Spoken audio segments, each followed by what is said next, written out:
Bird of Paradise is a standing balance yoga pose that combines strength, flexibility, and grace.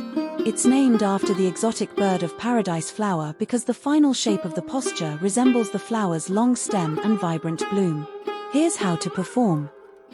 Start in standing, Tadasana, feet grounded, spine tall, breathe deeply.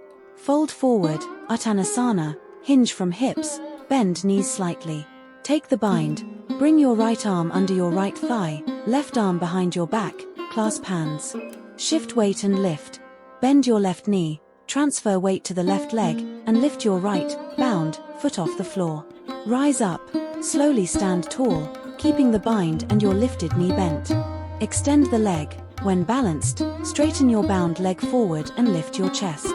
Hold and breathe, stay for 3 to 5 steady breaths. Release, bend the lifted leg, lower it down, and release the bind. Return to standing.